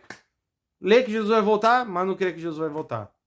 Ele vai lá, recorre a um filósofo doido, um teólogo que se diz avançado, lê as análises do cara e fala, é isso que esse cara, a interpretação dele tá certa, Jesus não vai voltar não. É uma volta utópica, é o horizonte utópico de Montman, né? Aí vem o outro e diz, não, Jesus não ressuscitou literalmente, não. A ressurreição de Jesus não é literal, não. O que ressuscita é a mensagem, é o vigor da igreja. Jesus vem para eles com poder nesse sentido. Mas a Bíblia diz que Jesus vai vir em Mateus 24, né? Mas eles preferem acreditar no teólogo liberal. Afinal de contas, crer em alguém que interpretou a Bíblia é mais fácil do que crer na própria Bíblia lendo ela, né? Bom, aí você vai lá e busca um monte de abobrinha, né? E um monte de gente falando um monte de bobagem, lendo coisas do mundo e mesclando com a Bíblia e achando que tá tudo certo. A Bíblia mesmo fala, irmãos, nos alerta direto para tomar cuidado com a nosso orgulho, nossa vaidade, nossa arrogância, nossa limitação, e que a gente muitas vezes vai tropeçar no nosso próprio entendimento. Tomem cuidado com isso, tá? Mas aí Jesus não é só esse texto, não. Seria muito pouco, né? Deixar um texto só assim para falar destas coisas. Então vamos lá. Jesus, eu falei desse trecho aí, mas Jesus ele usa outros momentos que ele usa a escritura para falar dele mesmo. Olha lá. Ele vai dizer o seguinte. Ó. e começando por Moisés, passando aí pelos profetas, por toda a Escritura, né? Ele falava aquilo que a Escritura falava dele, o que na Escritura tinha sobre ele. Veja que Jesus, ele mesmo, seja ele antes da ressurreição ou depois da ressurreição, porque esse episódio que eu acabei de ler, Jesus já tinha ressuscitado, inclusive. E ele vai andando a caminho com os discípulos, falando dos discípulos, e começa, lógico, ele não tinha uma Bíblia na mão, mas ele tinha a Bíblia na mente, certo? Na mente. E aí ele vai falando, Moisés falou assim, tá lá, ó, tá lá no livro de Moisés, Deuteronômio, tá lá no livro de Moisés, Êxodo, né? Tá lá no livro de Moisés, tal, né? Deuteronômio, Êxodo, Números, tá falando de mim lá. Tem trechos lá que falam de mim especificamente. Jesus está falando, ó, tem os profetas que falaram sobre mim. Para eles poderem crer pelas Escrituras. Pelas Escrituras que Jesus era o Messias. Aí vem o pessoal agora dizendo, não siga um livro. O próprio Jesus usou o livro, cara, do Antigo Testamento, para dizer que ele era quem ele era. Aí vem você e menospreza o livro e diz que nem precisa do livro para dizer que Jesus é quem ele é. Cara, você é um herege mesmo. Bom, e tem outro texto, né? Aqui a gente vai ver que Jesus usa a Escritura até para falar das promessas. Ele diz assim, ó: aquele que crê em mim, como diz as Escrituras, ou como diz a Escritura, rios de água viva fluirão do seu interior. Tá vendo aí? Como diz a Escritura, ou como dizem as Escrituras. Querido e querida, Jesus falava com base na Escritura o tempo inteiro. Aliás, foi até em Mateus capítulo 4, Lucas capítulo 4, se você ler a tentação no deserto, quando o diabo vem para tentar Jesus, Jesus vence o diabo citando as Escrituras. Tá certo? E lógico, eu tô falando aqui da Escritura do Antigo Testamento. Então você precisa do livro. Os discípulos, nenhum deles pregou sem usar referências do Antigo Testamento. Nenhum. Olha só. O apóstolo Paulo escreveu aos Coríntios, certo? Capítulo, acho que é o capítulo 15 aí, certo? Versículos 1 ao 5. Eu vou ler isso aqui para você. Eu vou até ler, tá? Ó, abri o livro. Quem não gosta do livro deve estar se contorcendo. Ai, lá vem ele com o livro. Irmão, até para fazer sua teologia fajuta, você precisa do livro. Você é um seguidor do livro. Só que tá falando besteira. Olha lá, 1 Coríntios, você segue o livro, né? Mas só adora Jesus. Você só adora o Cristo, a segunda pessoa da Trindade. Você adora o Pai, primeira pessoa da Trindade. Você adora o Espírito Santo. Ou seja, você adora o Deus triuno. Somente a Ele você dá culto, adora. Então não é uma bibliolatria. Porque a própria palavra latria fala de adoração. Se você não adora um livro, então até esse conceito é um conceito tão falsificado desses liberais. Chamar a pessoa de bibliólatra. Ô, querido, não. Todos os evangélicos só adoram a Deus. A própria Bíblia condena a idolatria. Ok? Agora, a gente precisa seguir Deus segundo diz a Escritura, porque foi assim que Jesus se revelou ao mundo. Jesus diz, conforme as Escrituras falam de mim. Não é de qualquer jeito. Então eu vou ler para vocês 1 Coríntios capítulo 15, a partir do versículo 1. Aqui é a versão que eu estou, a Nova Almeida atualizada, tá? Pode ser outras aí que você quiser. Mas olha aqui, ó, olha o que o apóstolo Paulo está escrevendo na igreja de Corinto. Vamos lá. Irmãos, venho lembrar-lhes o evangelho que anunciei a vocês. Está lembrando eles do evangelho que ele pregou para eles. O qual vocês receberam e no qual continuam firmes. Receberam e estão firmes. Aí em algumas traduções vai dizer para eles reterem isso, né? Aí ele diz, por meio dele, desse evangelho, vocês também são salvos e retiveram a palavra assim tal como eu preguei a vocês. Aliás, vou continuar. Por meio desse evangelho pregado, essa boa notícia pregada, vocês serão salvos. Olha a condição, se vocês guardarem, retiverem a palavra, assim como preguei a vocês, não é para distorcer ela, é do mesmo jeito que eu preguei para vocês. A menos que vocês tenham crido em vão. Aí ele diz, antes de tudo, agora preste atenção no que eu vou ler agora na sequência. Antes de tudo, entreguei a vocês, ou seja, a mensagem que entreguei a vocês, o ensino que dei a vocês, o que também recebi. É o mesmo que recebi. Paulo está falando, aprendi desse jeito, estou repassando exatamente como aprendi. Que Cristo morreu pelos nossos pecados, segundo as Escrituras. Paulo faz questão de dizer, cumprindo as Escrituras. Nenhuma palavra sobre Jesus é dita fora do contexto da Escritura. Eles precisam do livro. E que foi sepultado e ressuscitou no terceiro dia, de novo, segundo as Escrituras.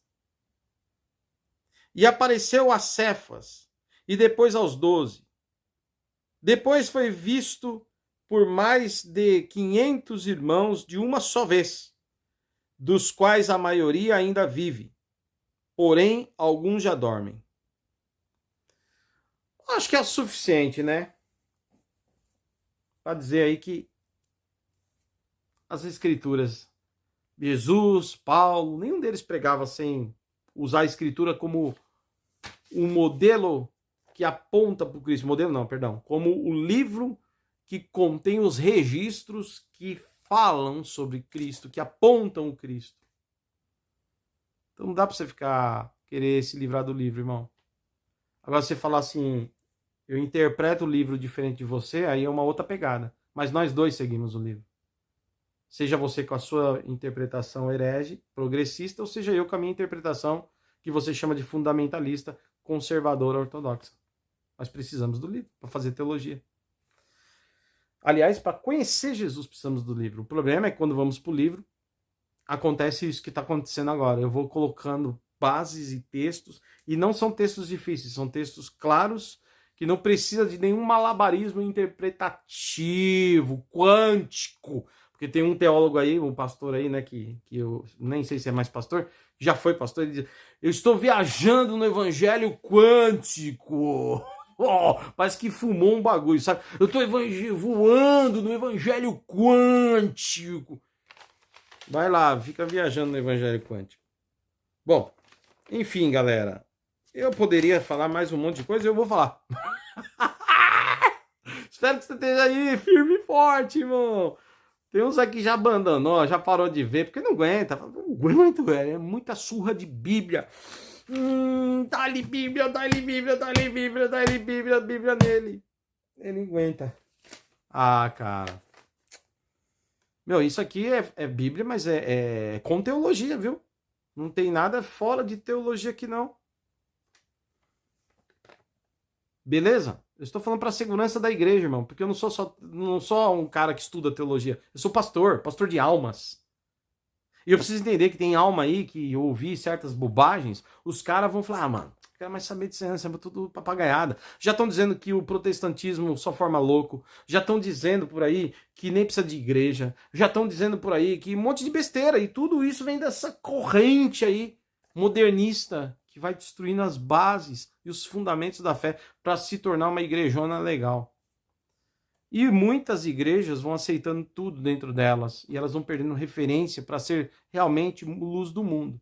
Lógico que temos críticas. Eu tenho crítica também ao modelo tradicional da igreja engessada, a religiosidade, os usos e costumes inseridos, sem pé, sem cabeça, sem fundamento. Mas eu não vou lá brigar com eles porque essas coisas não salvam, então não vou discutir isso com eles. Então cada um com sua forma de ser. Certo? Se o irmão chegar e falar, pastor, na nossa igreja lá, ninguém precisa usar terno e gravata, tá ótimo, eu também não uso na minha. Entendeu? Ah, a gente não pinta a parede de preto. Pinta da cor que você quiser, irmão. Azul, amarelo, roxo. Sabe, a gente vê na internet esse povo falando das paredes pretas. Que perda de tempo, irmão. Eu quero saber o que esses caras pregam lá dentro. É a Bíblia? É a Bíblia e a teologia pura, ortodoxa? É a sã doutrina? É isso que eu quero saber. O pecado, ele é condenado? As pessoas são chamadas ao arrependimento para viver uma vida nova com Cristo? Uma transformação? É isso que eu quero saber. Certo? Não me importa o resto. Aí, pastor, a gente monta a árvore de Natal. A outra não monta, porque é pecado. Ah, vai se lascar, irmão. Você não tem nada melhor para fazer. Vamos pregar Cristo, Salvador, fundamento da fé. Então, essas igrejas que ficam com essas bobagens, tá? E discutindo coisas secundárias, tá? Secundárias. Nós não temos tempo para perder com eles também. Esses são os radicais extremistas, né? Que também misturam a Bíblia com um monte de conceito deles. E eu também condeno esse tipo de ideia. Mas eu também não posso aceitar esse liberalismo progressista doido que estão fazendo, não. De jeito nenhum. Aqui não. Aqui não. Bom, eu li para vocês esses textos e vou finalizar com mais algumas citações. Já falei que a Bíblia, o Novo Testamento foi canonizado. Bom, vamos lá. Sobre essa questão. Vem aí um pastor também, né? Ele disse assim, nesse aí que dá cursos de fé, né? De crise de fé. Ele diz assim que a Bíblia o Antigo Testamento, né? É a Bíblia que os cristãos usaram. E é verdade. Isso ele tá certinho. Os cristãos usaram mesmo. Aí a pergunta é se o Novo Testamento é ou não é Bíblia, né? E aí eu já falei, eu vou só repetir aqui, ou ratificar o que eu já falei agora há pouco. A igreja começou assim. Ela pregava usando o Antigo Testamento. O próprio Jesus usou e os apóstolos usaram, então a igreja continuou pregando o Antigo Testamento. Mas a primeira carta que a gente tem entre as 27 canonizadas, guardadas para nós como texto sagrado, foi Paulo escrevendo aos Tessalonicenses. Primeira carta de Paulo aos Tessalonicenses, que foi escrita provavelmente próximo do ano 52 depois de Cristo. Então, provavelmente, se tinham cartas escritas antes desse período, não chegaram até nós. Tá? Elas não chegaram até nós. Outra coisa importante apontar aqui. O Jesus nunca mandou ninguém escrever nada. Pelo menos o livro não diz isso. O livro não diz que Jesus mandou. Então, até para saber disso, eu preciso ler o livro. Vocês falam, não siga o livro. Para saber que Jesus não mandou escrever nada, você precisa ler o livro. E realmente, no livro, diz, pelo livro, a gente sabemos, pelo livro, a única forma de saber isso é lendo o livro e ver que ele não mandou escrever nada mesmo. Jesus mandou ensinarem o que ele passou. Tá? Então, se você vê Mateus 28, Jesus vai dizer, ide fazer discípulos de todas as nações, batizando-os em nome do Pai, do Filho e do Espírito Santo, e ensinando-os a guardar tudo o que vos tenho dito ou ensinado. Ok? O texto está aí na tela. Então, Jesus mandou ensinar, mandou fazer discípulo, mandou batizar. Ok? Mandou, é uma ordem. Daí ele, inclusive a igreja do começo, ela do primeiro século, antes de ser produzidas as escrituras, você vê que eles viviam muito nisso, na comunhão, né, na leitura de salmos, né, liam o Antigo Testamento, porque esse Antigo Testamento testificava e falava sobre Jesus. Então eles iam nos pontos de profecias que apontavam para Cristo, liam esses textos com alegria, dizendo, Cristo é real, está aqui. Atos capítulo 2, né, vai falar isso aí, que eles seguiam a doutrina dos apóstolos, o ensino dos apóstolos.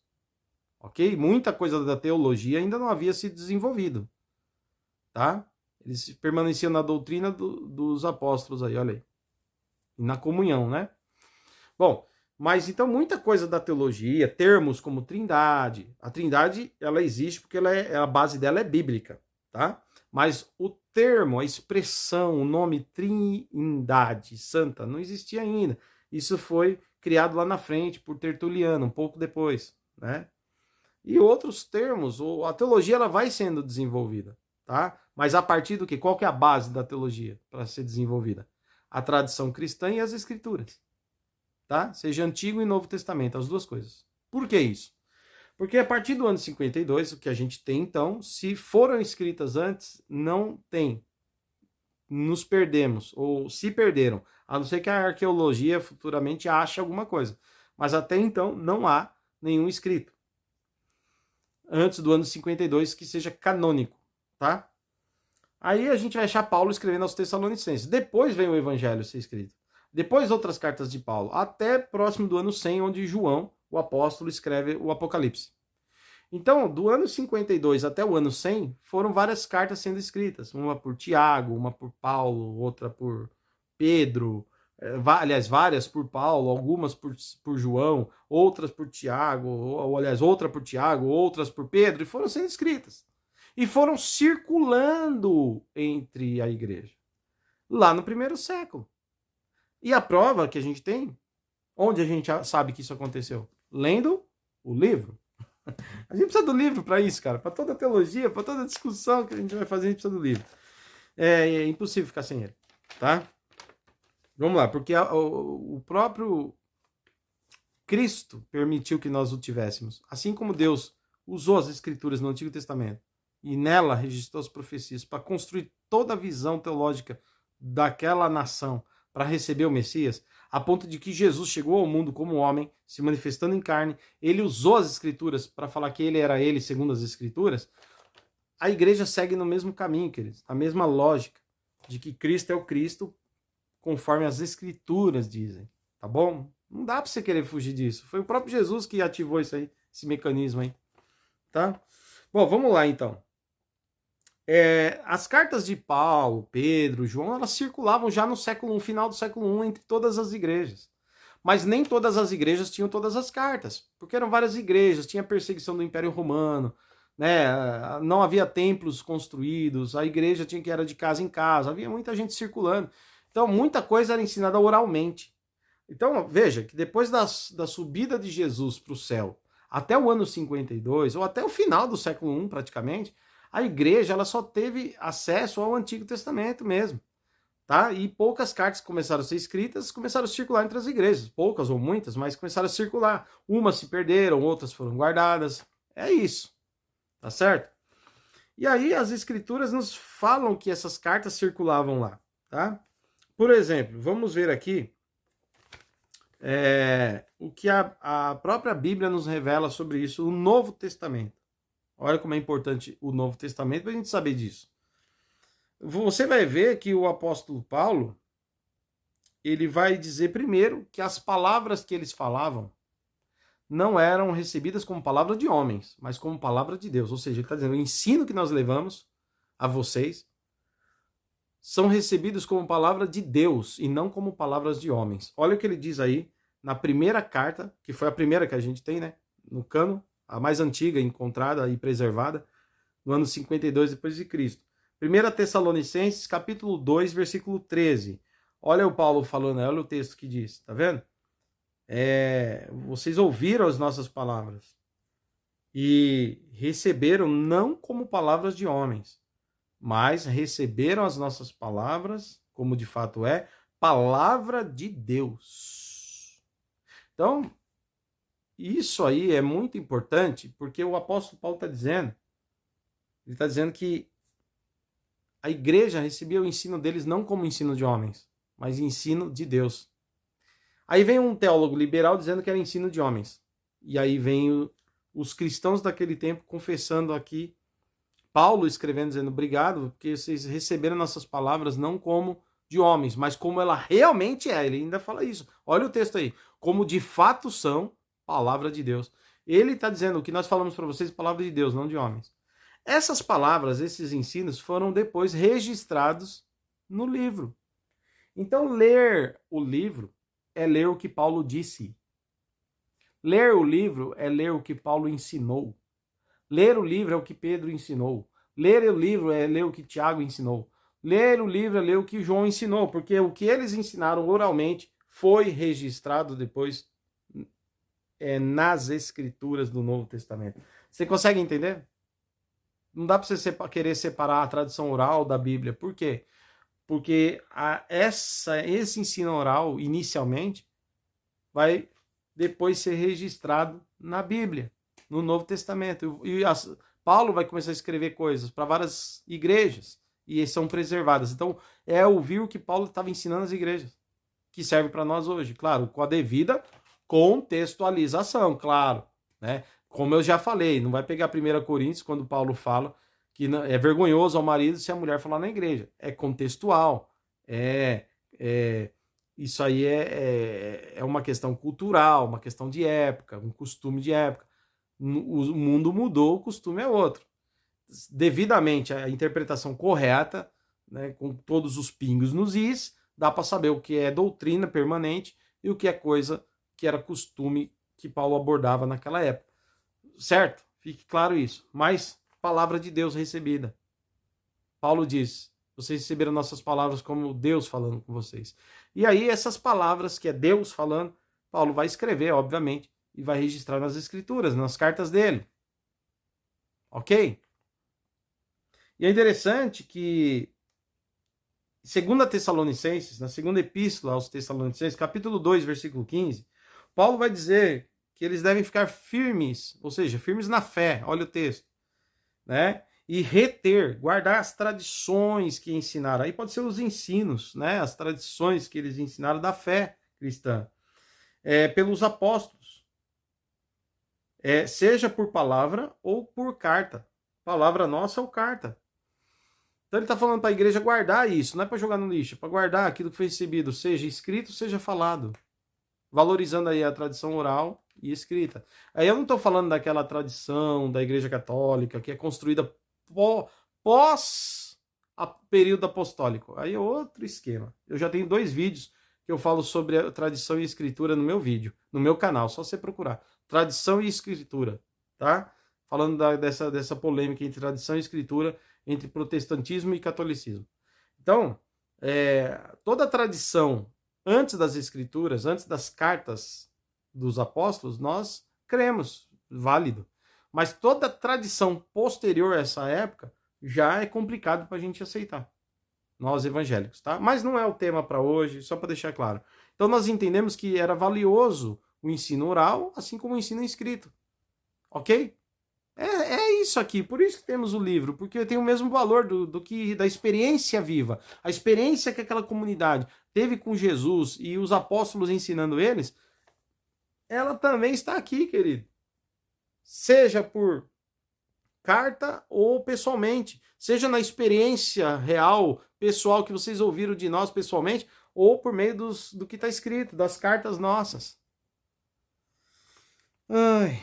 Bom, e é interessante que eu estava falando que essas cartas circulavam, né? Elas circulavam. E aí a gente vai ver, por exemplo, a ordem, né? De que se lesse as cartas deles entre os demais irmãos, tá? As cartas eram para ser lidas entre a comunidade, tá bom? E olha aí, ó. O apóstolo Paulo recomendando que o pessoal deveria ler, né?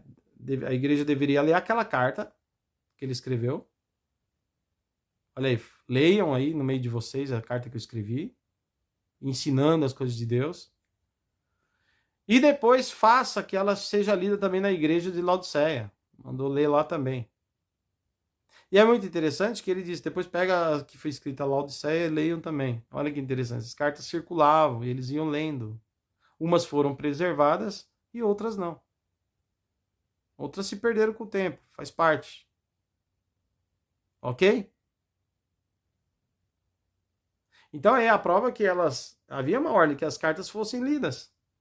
Outra prova que as cartas eram lidas, que o próprio Pedro tinha conhecimento das cartas que circulavam do apóstolo Paulo. O apóstolo Paulo escrevia, as cartas circulavam e Pedro sabia que em vários lugares essas cartas eram lidas. E ele mesmo disse, olha o que o Pedro diz na sua própria epístola, dizendo que existiam pontos difíceis. O apóstolo Paulo escrevia, olha isso, e havia pontos difíceis nas suas cartas.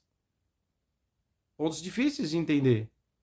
Que aqueles que queriam se aproveitar torciam do seu proveito, para tirar proveito próprio, ou para enganar pessoas.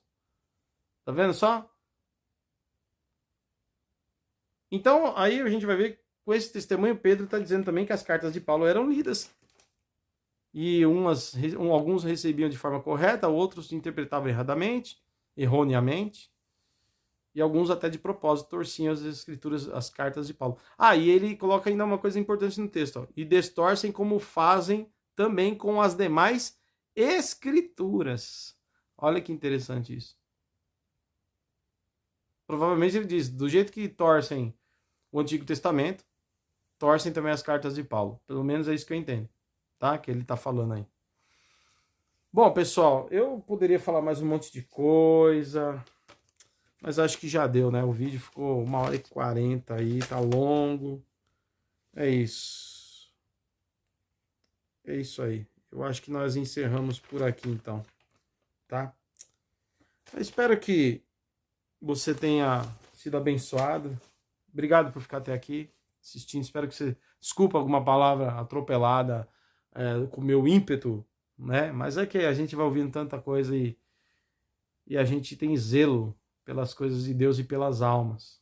E ainda mais nós que cremos, né, na condenação eterna e cremos na salvação eterna e temos um zelo, queridos, não uma adoração, mas um zelo pelas escrituras sagradas. Tanto que queimaram a Bíblia, por exemplo, em praça pública. Os países que odeiam a Deus, o Cristo, eles queimam a Bíblia, porque eles a odeiam. E nós temos um zelo, tá? Então ninguém é bibliólatra, né? Bibliólatra. Preciso treinar a falar essa palavra.